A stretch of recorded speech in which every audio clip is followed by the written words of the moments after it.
Hello, everyone. Welcome to the Blue Mug Chat. This is the second part series of the Heritage Trail that I did with Kadambari ji last week. Today, we will take it forward and we will explore the restoration work happening at Rhodesia House, which is an old ancestral Haveli of Alpita's ancestors. We will also get into the legacy and the history of the Gaikwad family because they used to rule that area. And they used to be the second largest sovereign territory after Nizam. So we will dig into their legacy, their history. We will find out why was so much migration happened during that time. What was the effect of migration? Where did it take? Why did it take people away from that region? And we will also find out the efforts that are being put into that in that region to revive the heritage and the culture.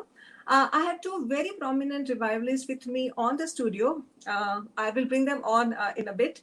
They have taken upon themselves to ensure that they do their bit to make sure that we revive the culture and the heritage so that the next generation who is coming in has something tangible that they can imbibe in terms of their culture and value, which I think holds a lot of value and which I think is kind of diminishing away as we become more and more global. Being global is the call for the day. There is absolutely no denying the fact. But if being a global citizen comes with that intact root and the value system, I think we are more grounded as people. I think there is a lot of value that it actually brings into being a human.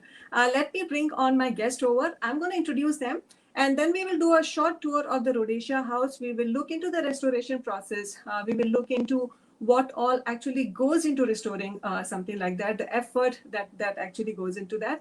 And then we will get into the conversation. So let me bring my guest in.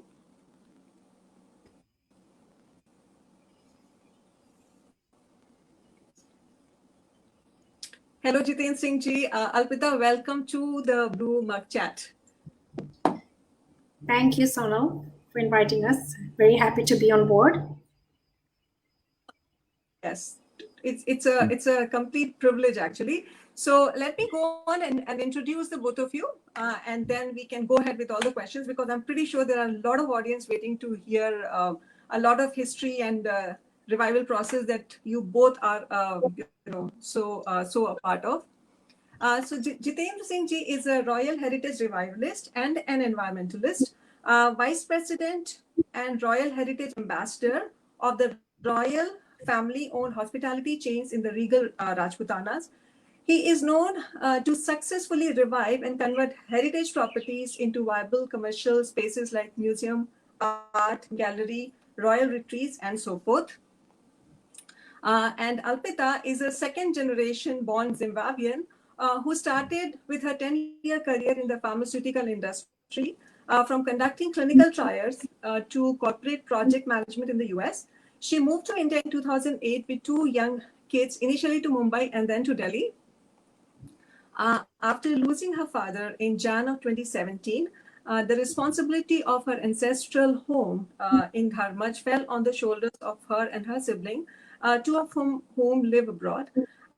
She then spearheaded the restoration project of the house, Rhodesia House, discovering their rich family heritage together with her elder cousin, Vikram Patel. They co-authored the book, An African Odyssey. 100 years of Gujarati family in the Zimbabwe Valley, which describes the journey from India to Zimbabwe and back. She founded Avichal Heritage Foundation to continue the work to help save more of this rich, tangible heritage, create opportunities locally, and reconnect the broader diaspora and next generation to their roots. Welcome again to the Blue Mug Chat. Thank you, Sonal. So Alpita, what made you take up this Rhodesia House restoration project? I know it must have been a lot of effort. So what was the drive behind it? I think for me, just seeing the home, it was actually a place my dad loved to be and always dreamt of being in that home one day or retiring in that home. That didn't happen. And besides, the home has been in our family, and some we still connected, although we never visited much. Probably lived there for 3 or 4 times in my entire lifetime until that point. It's a beautiful home, and just to see it disappear and sitting there dilapidated was not an option. And so there were really only two options: either you let it go or you do something with it where you can make it more viable and make it a community space. So given both my grandfather and dad, our family is very community oriented. Wherever they went, my grandfather was part of the pioneers of Zimbabwe, where they created the Indian community there.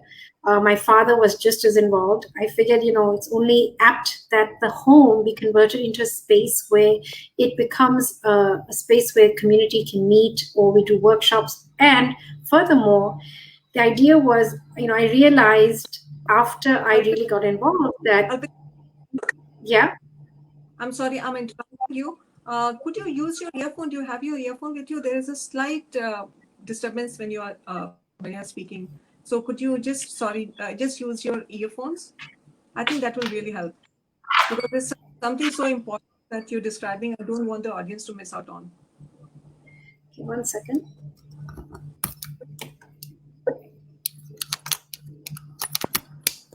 Soon enough, I'm going to get the Rhodesia House live for all of us to see. Also, if you have any questions, please feel free to ask them. I'm going to get to them at the end of the show. Yeah. Please go ahead. Can you hear me now?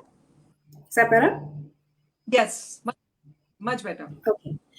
So, really the motivation was to see that people like me. I think once I got involved, I realized that I grew up knowing about Dharmaj. I grew up understanding our values. And when I came to Dharmaj and saw, there were so many homes or people, families that I could connect with, because there were at least 10 or 15 families from Dharmaj who lived in Zimbabwe.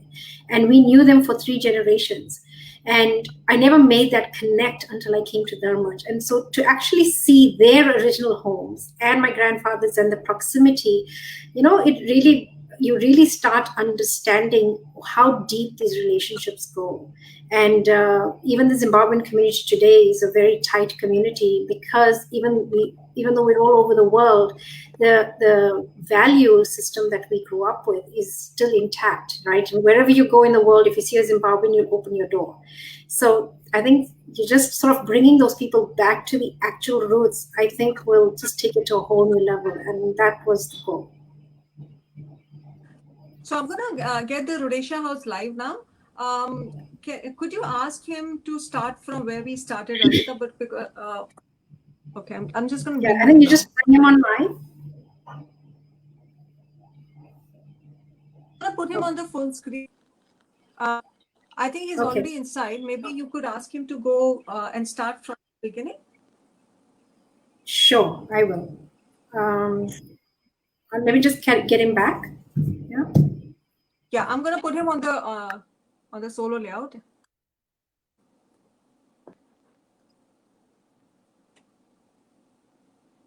So Jitendra Singh ji, could you while they're sorting out the technicality, could you tell us a little bit of history about about Dharmaj as such? We are going to get into the questions later, but just to know the history of Dharmaj, it would really help where Rhodesia House is. It's a part of the Baroda region as such, right, where the Gaikwads actually ruled. Ji. Good evening, madam. It's very nice of you to invite me over to the show.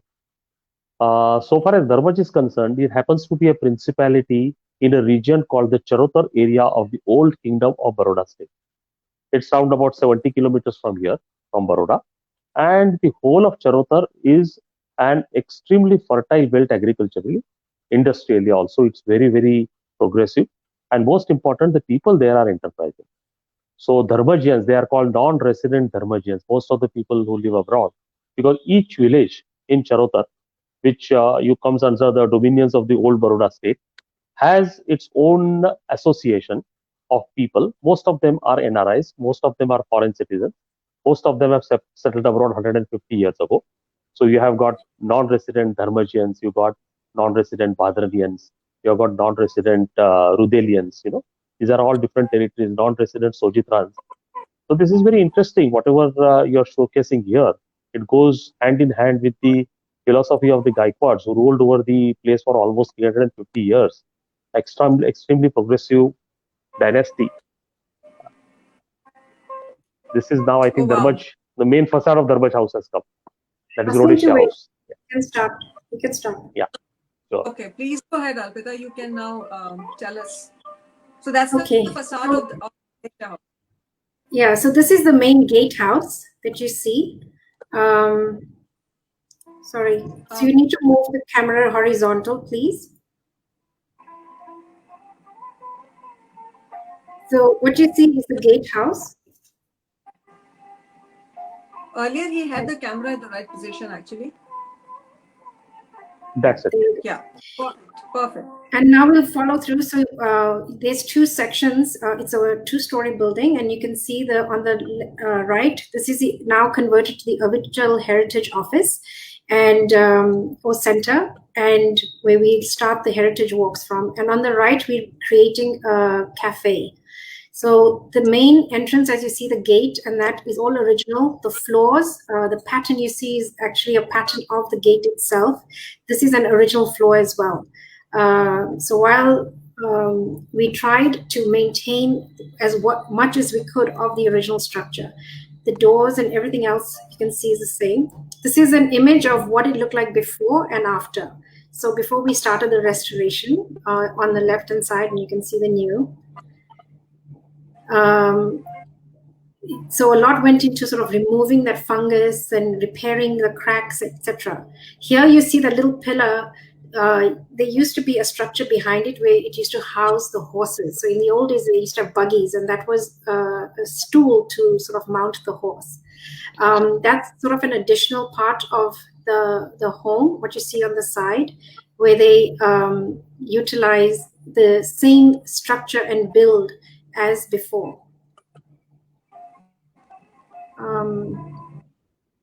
We need to have the horizontal screen. Sorry. So you can see the gatehouse. In itself is quite an incredible structure and place to hang out. The walls and everything else you see, that too was repaired. In the old days, we used to have outhouses. So these were the only existing bathrooms in the home. And they basically now will become dysfunctional, but they also hold the tank of the house.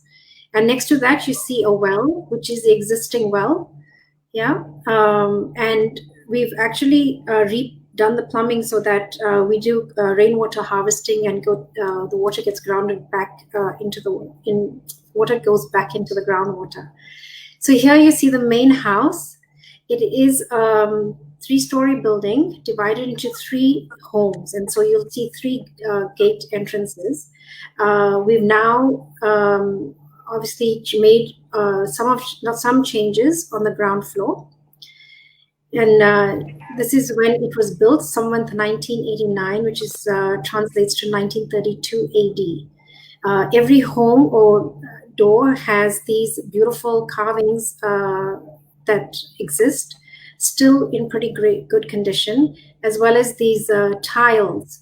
These are probably at least 82-year-old tiles, and still, have the same charm as they originally had. Here we've repaired or repainted the staircase, and the doors and all the carvings you see have been basically, the paint has been scrubbed off, and the original wood is what you see. So coming to the first floor gallery, outside, the tiles that you see here are again original floor. Nothing here has been changed. We've just scraped down the doors. The windows obviously have been repaired. The stained glass where it was broken was replaced. But otherwise, what you see is a lot of just the original home that existed. The the bars in the windows had to be replaced in some cases because over time there was a lot of rusting and that going on. So that's been repaired. This is the central hall. It's probably the most ornate of all those spaces that are in that home. They have a very ornate ceiling, and you see the cupboards in that. The mirrors. What's on the ceiling, Alpita? What was the ceiling made of? They actually iron plates that they put. So they precast patterned plates that they put on the ceiling. And you'll find that in almost a lot of the Gujarati homes that were built in that era. You'll find the same thing. So here's the back terrace. This used to be an outhouse for the top floor, which we've now removed because eventually we'll be adding a full bathroom suite upstairs as well. So that's still to be done. But you can see how all three homes have common spaces as well in here. Right? You then will go inside. So typically this would have been one home itself. The center was a common space and the other side was the second home. And this would have been just a normal foyer and then a bedroom next to it. And like all Gujarati homes, you find this three-part section of the home. So coming upstairs, what we changed here was removed the false ceiling and exposed the attic. And so what you see now is the attic and the original, what we've done is taken that false ceiling and reused that wood to create the wood up on top as well. And what extra we needed, we used new. But everything during the restoration process, as much of the old home that we could reutilize, we've used. Here you can see they've repaired even the pretty awning on the edge of the home. That's the original, and what was broken was fixed and repaired to the same design and specs. And it's obviously the roof has been completely replaced as well. So this would be a bedroom upstairs. There used to be a mandir as well, and so you can see these big cupboards housed the gaddas. In those days, there weren't too many beds. A lot of people just slept on gaddas, and so we have these big closets that were made just to house them and other house products. So this is the balcony from that top floor. What goes up is the final legacy where you have a water tank, etc. So from here you can see the tree-lined courtyard. Those trees are chiku trees planted by my grandmother many years ago. Right now, because of the rainy season, they've overgrown, and they still bear a lot of fruit. From here, we'll go back down the staircase, and every staircase you'll see has this trapdoor which closes and separates one floor to the other, just for protection's sake as well. Yeah. And so, yeah, the first floor is probably the most ornate and incredibly intact flooring. Every flooring you see in the home is that. Here, the stained glasses were actually redone in exactly the same design as what existed. They were cracked over the years, obviously. And so when we restored it, we used the same technique to replace and create them. So here we've created one of the homes, we've created a suite. And so we're entering that suite.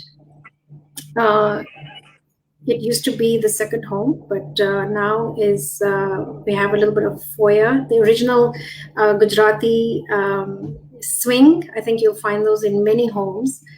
And also these beds was from my grandfather's time. So what you see is all original. The tiles that you see on the tables, in the old days, they were actually brought in from Belgium. So these are very hard to find now, but you can still find them in some of these places where they carry secondhand stuff. And usually you would have a kitchen in this area. We've converted into a bathroom suite just to make it, obviously modernize it somewhat to our needs today. So this has now become the bedroom suite. The sink, if you see the woodwork that was done, was all done to match the pattern of the designs that were used in the home. So a lot of care has been taken to sort of stay with the style of the home. This is our back courtyard. So typically the kitchen was all the way in the back. The main home used to be just a place to sleep, entertain, and obviously some of the kitchen was there, but the main kitchen and dining area was outside. This Tulsi no Kyaro is also right from the beginning when my grandmother planted. So it kind of just sustains itself these days. And I think the location of it is such that it remains that way. Here, what used to be a kitchen, we've added a powder room and we've broken down some of the walls. So just because this is going to be more of a common space and to make it more conducible to homestay. So we've made some changes here. We've connected the two homes. Can you move to that front area that you were showing earlier? Yeah. So yeah, this is the lounge and the dining room and that you saw earlier as well. So here, even the walls are the existing color. It's not been painted. What you see is what was there, at least the turquoise wall, the exit wall. This used to be a mandir that has been converted to a sink, and we've added a little kitchenette area down there as well. Yeah. So we can go out, and this room, we actually had an exhibition in January where we had a Gandhiji exhibit. So Vikram Bhai, who's the co-author, is a philatelist, and we basically created this exhibit being Gandhiji's 150th anniversary based on the stamps and his satyagraha, which started in South Africa and ended in India. And so that's what this whole exhibit was about, and how there were some Dharmajians who participated and were involved in that movement in a very big way, including my aunts and grandfather. So there was that South African connect as well, the African connect there. Okay. Yeah. And that brings us pretty much to the end of the tour and back out front. Okay, so I'm going to put us back now. That was beautiful. Wow, it was just, it's looking Thank like. you.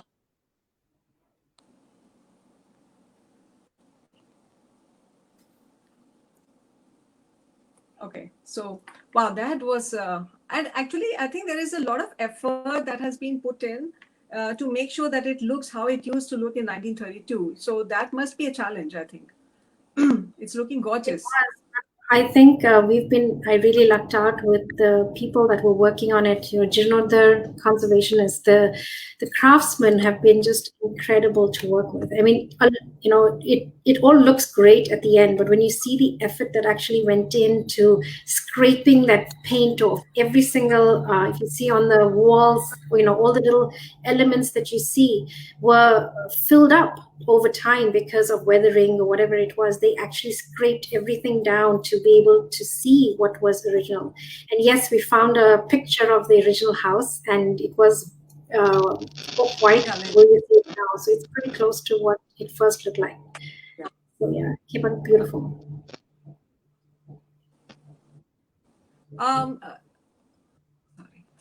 Jitendra Singh ji, we were actually talking about the history and legacy of Dharmaj and the Gaikwad rule in that region. So could you finish, shed some light on that aspect of Dharmaj and Baroda, please? Yeah. In fact, I met Alpitaben for the first time during the Dharmaj Day. It was in January of 2020 that I met her for the first time, and I was visibly very happy. In fact, when I saw the entire kind of effort that went into the renovation, restoration, and the preservation of Rhodesia House. Now, the thing is that I'll just capsulate in 2 minutes what exactly Baroda state was. You see, I belong to the princely kingdom of Baroda state. The Gaikwads entered Gujarat sometime around 1650s, 1660s. That means almost about 375 years ago. And from 1690, we held sway over the Gurjar Pradesh, as it was called in those days. And slowly, we captured most of the parts of Gujarat, and it became a formidable empire. We were next to the Nizams during the princely order, a very wealthy state by all standards. State means it's a kingdom, actually. the British used to call us states. We were sovereigns. You see, there is a very big misunderstanding among people that they say that we were subservient to a particular power. No, it was not so. We were always governed by a treaty. The terms and conditions of the treaty were paramount, and most important, the sovereignty of the king was absolutely guaranteed. We belong to the highest cadre of the 21 gun salute, and we had a very enterprising territory, which was which was basically territory which was honed by the skills of enterprising subjects. The biggest advantage that the Gaikwads had compared to the other 580 kings in the country was we had a very, very great enterprising praja. When I say enterprising praja, I'll cite an example in 1887 when Queen Victoria, she had invited Maharaja Sayajirao, my great grand uncle, who was 24 years at that time. He spent about 6 months in Europe and England and all sorts of places. They tried to show the bright lights of London to them, to all the princes at that time. And then finally, Queen Victoria asked him, "Okay, what is the thing that you are yearning today after spending 6 months in the westernized world?" He said, "I yearn for the enterprise and enterprise alone of my enterprising Gujarati people." I'll repeat it. The enterprise and enterprise alone of my enterprising Gujarati people. That was the bond that the kings, we are Marathas, had with the Gujarati population here. And what happens is that now we will focus only on the Charotar belt, where Dharmaj actually is a very prominent place in the Charotar area. Charotar is around 75 kilometers from Baroda, and we used to have almost more than 60 villages in Charotar were under the Gaikwad state, and Dharmaj, of course, was one of the most promising villages. You will see the unmistakable stamp of good governance, which was rendered by the Gaikwads way back from 1690, 1700 till 1952. In this 1952, we handed over the power formally. So the first Lok Sabha was formed in 1952. Of course, the merger took place on the 1st of May 1949. That was a little bit before. But there was a sort of, the kings were allowed to, function in a very, I would say, autonomous manner in those days. And we have got a tremendous bond. This bond, I found the moment I entered Rhodesia House at the invitation of the Dharmaj people, that means the people who they are called Dharmajians. They are called non-resident Dharmajians. We are proud to be associated with these people because the Patel community, the Amir community, the Patidar community, the Desai community, all these communities have played a very dominant role in raising our empire. You see, the empire that was raised in Gujarat, we became one of the best governed kingdoms, goes to the people who are the enterprising people from this area.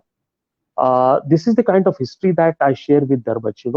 And apart from Dharmaj, in the entire Charotar belt, you will see that we have lot many schools, lot many colleges, lot many educational centers, lot many educational institutions, most important hospitals. All this growth has come because there was an underlying policy of the kings, especially my great grand uncle Maharaja Sayajirao Gaikwad. In 1876, he came with a phenomenal idea. He said that any person or any citizen or any subject goes for higher education abroad, and that too under a Gaikwad scholarship, decides to stay there and earn foreign exchange for our small kingdom or whatever you call it. The kingdoms in those days were very small. Then the next of kin, that we say, for example, I am the elder brother and Alpita Ben is the second brother. If I go abroad on the scholarship of the Gaikwad Sarkar, Alpita Ben's entire education, as well as a job worth 7 rupees monthly salary, a very princely sum at that point of time, because gold was available for 9 rupees a tola, 12 grams of gold was available for 9 rupees a tola. That means that is the measurement. And plus his career advancement in our kingdom was assured. Because of this policy, which is a far reaching policy, no one else in the world, even the British, were zapped. Okay, what this king is up to.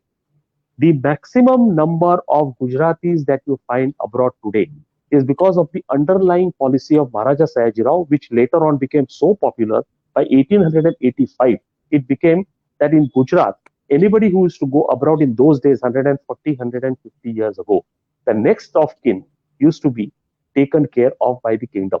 That is the reason you see a mass exodus or mass migration for further development and further enhancement of their own enterprise abroad.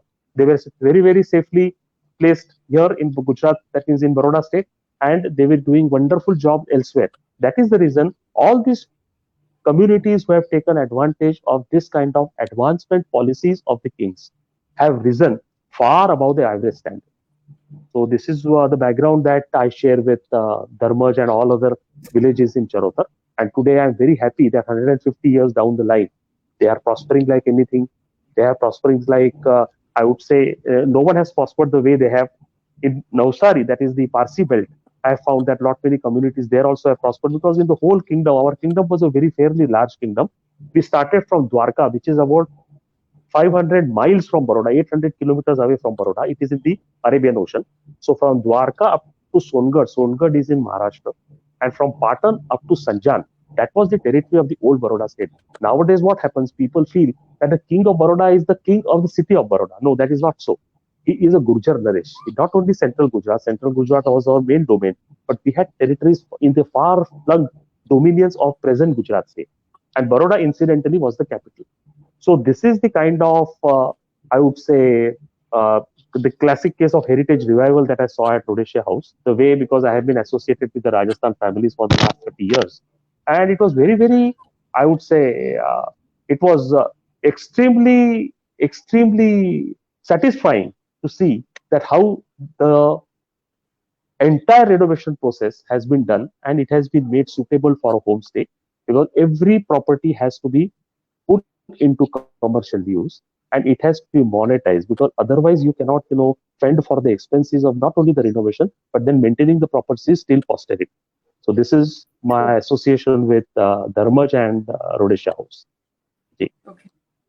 I have this book with me, Alpita, An African Odyssey. Could you tell us something about the book? What's in the book, and what made you like this? So the book actually started initially when we started doing the restoration, and I started finding old pictures of the house and just tidbits of history of my grandfather, who I never met because he passed away before I was born. My cousin Vikram Bhai, who is in Canada, he's just as interested in history, and so we got excited and we said, you know what, let's put together our family book pictures and get started. But as we started learning the history, I think we realized that there's so many other families like us that could relate to the journey that our grandparents made. So obviously all the migration, as Jitendra Singh ji said, started in the late 1800s. So between my grandfather migrated in 1915. And when he first left, and so we actually found photographs, and we found his first passport to show all these, when the migration started. I think because those journeys and the life of the women as well. My grandmother, who went in 1920 at the age of 15 to Africa. Now, in those days, villages were small and families were big. And here she was shifted to a new destination where she didn't even know the language, let alone people, right? Everyone looked different and dressed different. Why Africa, though? And that's where the Gaikwad, at that time, the British rule and their expansion into Africa was probably prominent. And so a lot of them went as either tradesmen or, people that had skills that helped in industries that were growing at the time. Okay. So it was a policies that, so Jitendra Singh, you can answer this one. Yeah, there is a very interesting thing that has been brought up in this discussion.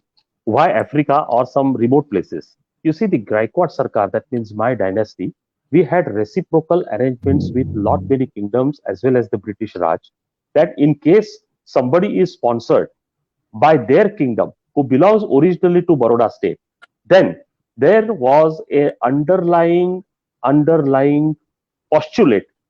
He would be granted the citizen. In those days, Commonwealth was not the word that was used, but he used to be granted the citizenship of at least a dozen or 2 dozen countries at that point of time. So suppose you migrated to Australia on work permit, automatically you had the advantage of settling down in 25 different countries of the world. So that was the incentive. All these people, you see, our kings were very, very intelligent. See, the new government has got everything already on a platter because a lot of homework has been done for the last 10,000 years in India. so that all these kingdoms and all these I would say territories could match up the standards where today's development can be founded upon. So what was the incentive? This was the incentive, that we had reciprocal arrangements of citizenship, bilateral, multilateral, with other kingdoms. So there were certain pockets who gave us more concession. Africa, Australia, there were others, say Argentina, even the South American countries, they gave us better incentives. Therefore, naturally, we would always, suggest the Patidars or the Parsis or those enterprising communities who took the risk of crossing 7 seas, सात समुंदर पार उस जमाने में बोलते थे. That was very important, and that has paid off 150 years later. This is again the vision of the great kings. Wow, that's So a big actually. So if you see in the book, we have this is the original image that we found when the house was first built. So you can see no trees or anything else. So this is in 1932 is when this image was taken. And we found it in one of these trunks in the home, and with some fungus and etc. But a lot of it was still intact. And so we were able to save a lot of that. So the book is really about this journey and how the families in that day and age used to go back and forth and through ships. They used to travel by ship in those days. And so we've described, and my cousin actually remembers one trip where he made from Africa to India on ship and has described that in the book. And I think a lot of people from that era, or my generation, or previous generation, my dad's generation, will remember these because it's still in their part of the direct connect that they've made. And many people in Dharmaj are from Africa. So like I said, I knew at least 15 families alone for Zimbabwe. But a lot of Middle East Africa, Kenya, were people from this region. And so today, the Gujarati community that lives abroad is very connected to this history, which is why I feel it's even more important that we save these homes. And I'm sure that if we open up these homes, they inside they will have a lot of artifacts and proof of the history that happened in that age. So it's very important to start the process to preserve. That's right. But and it's a. Do you think because of the migration that happened, and I'm one of them, who actually also migrated to the US, do you think somewhere the next generation has lost the deep rootedness that we had in terms of the culture and the values? And not to say rightfully so, because we have exposed them to so many different culture. And I also completely I'm in sync with having that global citizen perspective. But I feel like even if you're a global citizen, it somewhere really helps to have your roots grounded to your nation, to your culture, to your value, because you feel a sense of belonging. So somewhere did we lose that because of the migration that happened? And is your effort also geared towards realizing that generation as to look at the value that our heritage and the culture holds? Yeah, I think that's a really important point, Somo, that you bring up, because I know I've migrated into 3 different countries in my span of life, right? Our grandparents did 1 country. Our children will probably do 20 because the ease of shifting now has become so much easier. And I think you're right. I mean, having to understand, in fact, it becomes more important to understand those roots, because then there's an identity that you can connect to, or certain values or cultures that exist in your home because of that root. So I think it's even more important for the next generation to find that space where they know they can always come back to and call home, or understand why they are where they are because of where things started. So that's really my motivation, and I really I've realized, I think my understanding of that history and why we know so many people and everything else it's just grown tremendously because of this experience of restoration. So I'm hoping that I can reconnect others in the same way through this effort. Jitesh Singh, I have a question for you.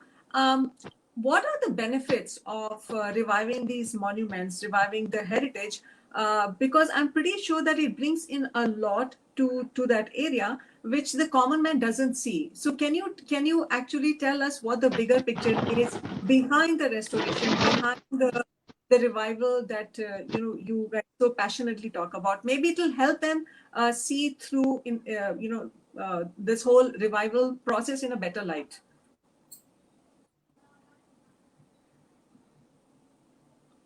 Sorry, we can't hear you.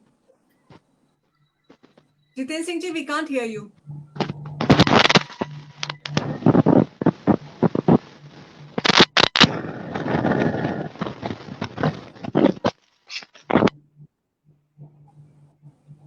There's some problem with your volume. Hello? Can you hear us? No, we can't hear you.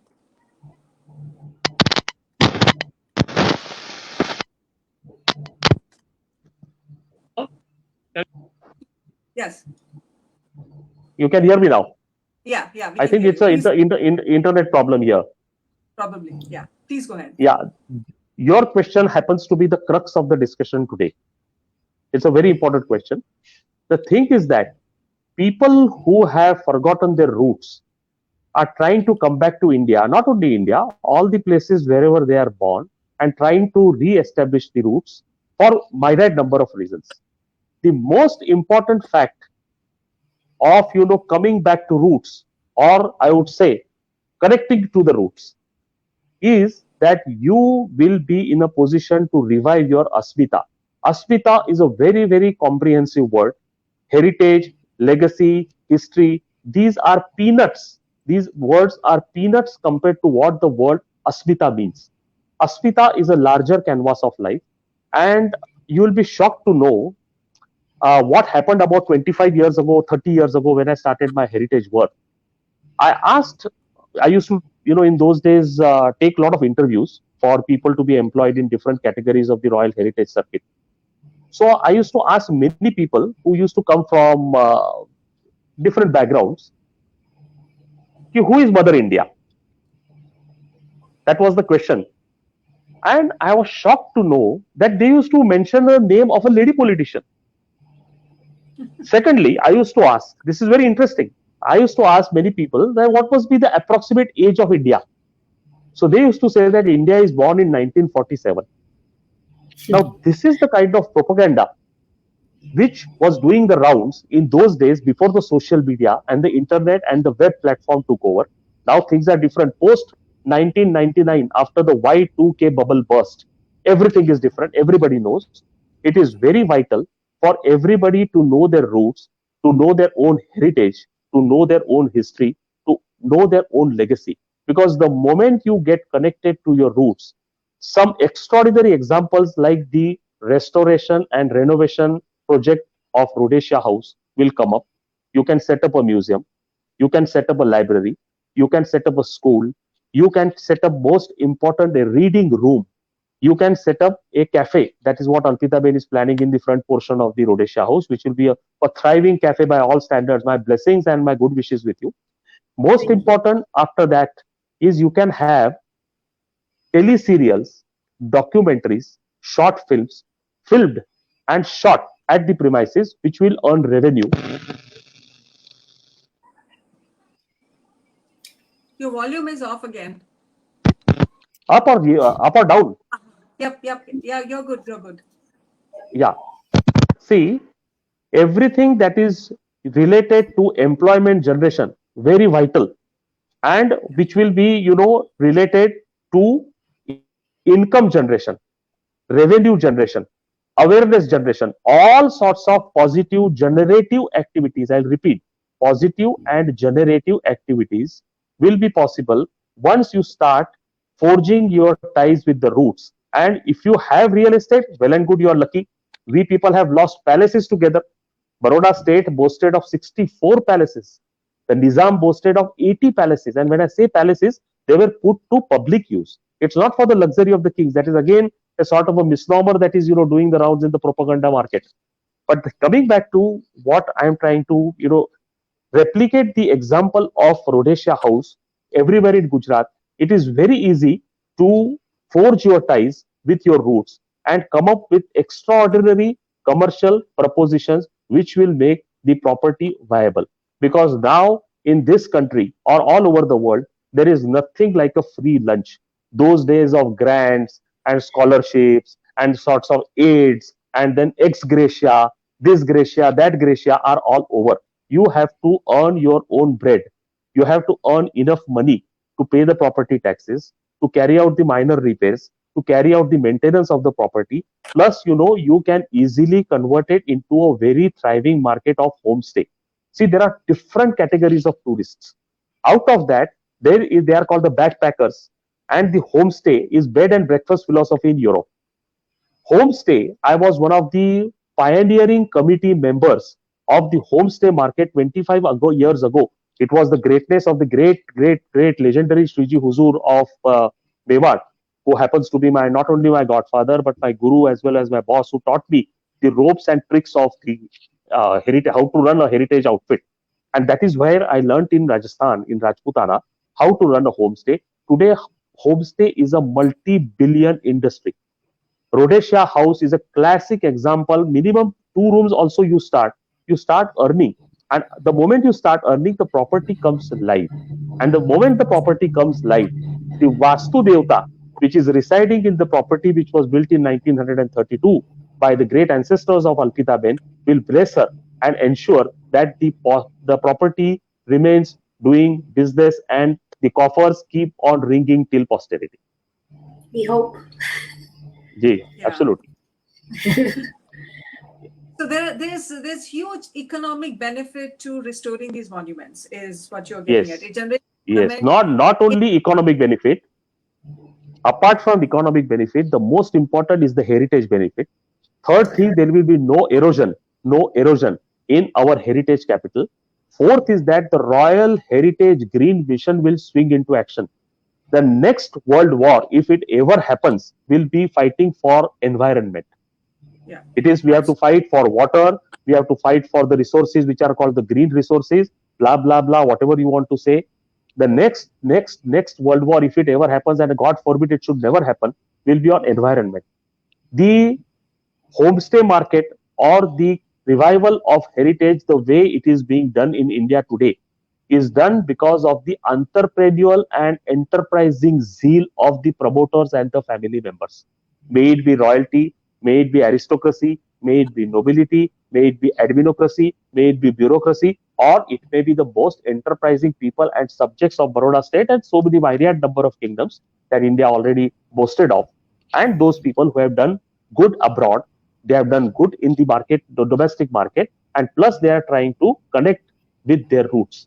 This is very, very important. Economic benefit is only one part of the story. There are so many benefits, environmental benefits we have got. We have got ecological benefits.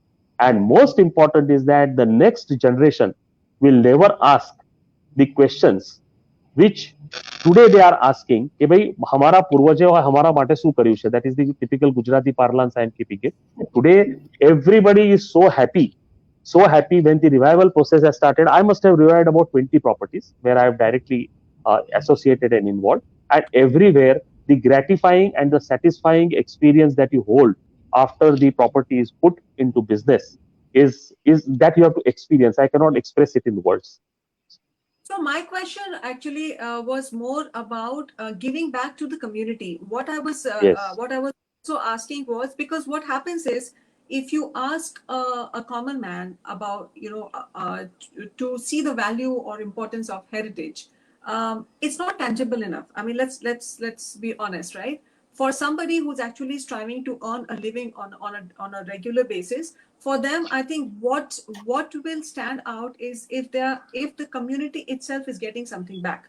So when you revive these monuments, when you revive something like what Alpita is doing and what you're involved in, I think in a lot of ways you're also giving back to the community, to the people, to the local people, and that's when I guess that's where the economic benefit, employment benefit actually stands apart, because they also need to see what they are getting out of it. So there is, I think, an interlinked benefit to them which they may not see otherwise. I just wanted to really make that point, because sometimes it's not very apparent as to what the direct benefit to that region is. Yeah. So Well, I'll I give can you a tell you. classic example. Go ahead. Sure, please. Now, the classic example is the tourism development in Rajputana. Udaipur, 75% of the business, or rather 75% of the gross domestic product of that particular region, which is called the Mewar region, comes out of heritage revival mission. As you rightly said, everybody has now understood, and they are now slowly getting accustomed to what potential this particular field holds. Tangible, intangible. Why you are mentioning all these things? Because our history records, our textbooks, and our kind of educational setup, which is dictating certain types of books, are bereft. They do not have these kind of valuable inputs, which are very much necessary for a person to understand, for a child to understand that this is how the economy functions. People learn physics, people learn chemistry, people learn biology, and in the end of the day, he becomes a fitter or a wireman somewhere in a factory. So what is happening is there is a vitiation, the vitiated educational system, which is now being fine tuned. I do not know whether it is successful or not. The basic thing is that we have forgotten our own roots, and we have gone away from our own roots and started harping upon history, heritage, and legacy of certain parts, certain families, certain people whom we are not directly connected with. And that is the reason slowly there is a solid change. It is only because of social media this change is happening. In fact, I am sitting in front of you, Alpita Bed is sitting in front of me because you are on social media. I could not have visualized this 5 years ago. This was just not possible. Today, the world may be watching, this will be recorded, and it may be setting an example for a fantastic case study for Royal Heritage Revival, or for the revival of the hinterland, or the revival of heritage in a particular territory. So that is the beauty of what we are doing just now. It's very important that you raise this question, and this is my, I would say, a little bit of inputs that I could, provide to you. These are my inputs against that. I have a I just lot of want to add. comments. Yeah, I Sure, go just ahead. wanted to quickly add that this restoration project, from its inception to what the goal is to create a homestay, a cafe, etc. The inception alone employs craftsmen and artisans who know the nature of the material, right? And so you've already, just the process itself to get to that point, the people who repair, the engineers, the craftsmen, the masons, carpenters, that process initially provides employment to them.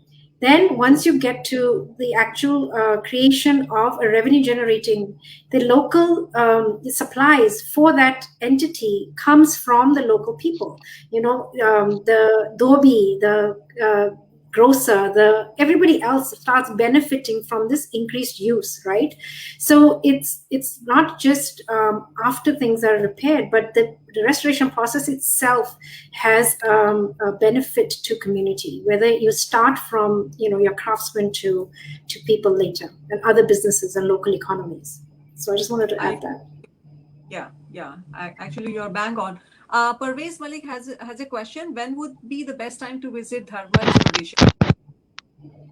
Well, we hope in a few months. We're hoping to open the cafe at the end of this month, and start at least creating a space for events, small events, given the situation. But we're hoping to at least begin that process at this stage. There's Lata. She's actually joining us from the US. There's not a lot of information on internet about this, so thanks from bringing it to us. Thank you, Lata, for joining. She's also commented on your doors. I like how the doors are all aligned and you can see all the way back to the front. Yeah, that's true actually. Good passage for the air. Radhika is saying, looks fabulous, Alpita. And there are a lot of greetings from a lot of people here. They're all saying hi. They're saying wish you good luck and congratulations and best wishes. There was only one question that I've already highlighted from Parvez Malik. There are a lot of comments saying, Bhupendra Patel is saying very informative discussion. So I think it was a very, very informative discussion, and I'm sure a lot of people have actually taken a lot from it. That's the whole point of having these shows, that we all absorb something and do something about it. That's the whole purpose of bringing these issues to the table, so that we get something out of it, and we do a little bit, because every bit counts. Because in my opinion, the two most important things that we're losing out on, and like Jitendra Singh ji correctly said, is environment and heritage. And the if we don't collect ourselves now, and bring forth what it is that we need to do, uh, the future looks bleak. Especially for the next generation, in both in terms of the environment and the culture and the heritage. And especially with the globalization that's happening, I think they can actually have a perfect balance of being the global citizen, at the same time having their roots grounded in their culture, in their value, and that will make them more whole as human beings. Thank you, Jiten Singh ji. Thank you, Alpita. Alpita, you have something, You're most any welcome. that you want to give out to the and we can then wrap up the show. We have gone past our allotted time, but that's okay. Please go ahead and send out your messages to them, and then we can wrap up. So I just wanted to say that, there's so much learning and articulation that goes on in this process of restoration, right? From historians to piece together that history. And when it comes to the green, when we look at the old times where they used to balance environment, they respected the environment as much as they did the people, and how they brought that balance. There's so much we can learn from that. And I think these sort of projects bring light and move us back into the right direction. And so we hope that it succeeds and we can find support. And so we've created a Virtual Heritage Foundation to help do this and ensure that, whatever support we get gets navigated for the right reasons. So we look forward to that. And Sonal, thank you very much for giving us this opportunity and platform to showcase what we're doing. Thank you. Totally I would my like pleasure. to add one thing, very important thing. The Ahmedabad University got together, the board of directors, the board of governors, and like-minded people like myself and Debashish. Debashish had come, Madam Alpita, Ben, you will remember Debashish, how he came and, whatever inputs he gave to Rhodesia House. We have started actually a very beautiful course. The course is on post-graduation in heritage management. It's a postgraduate course after your graduation. And I would recommend that anybody who is interested in learning the ropes of heritage management should approach the Center for Heritage Management, which is called the Chimney House, just opposite your Commerce College, Chaurasta, or whatever it is called in Ahmedabad. It comes under the aegis of Ahmedabad University, and take full advantage of the formal medium of instruction that is also being imparted in one of the most progressive states of the Indian subcontinent, that is Gujarat. So with this, I wish you all the best. I wish you good luck. I wish you great times ahead. I wish that the corona, crisis subsides and we are able to take up the hospitality industry back into the same region in which we used to operate. And thank you very much for hosting this show, inviting us over, because we have got some fantastic and valuable inputs which will be helpful to all the people and a source of inspiration to those who want to take up the issue of heritage restoration. So I wish you good luck. Thank you very much. Good evening and best of luck. Thank you. Thank you. Till next Sunday on your online cafe with your topics, your conversations, and my platform. This is Jess Sonal signing off. Thank you, Alpita. Thank you, Jiten Singh ji. Bye. Thank you. My pleasure.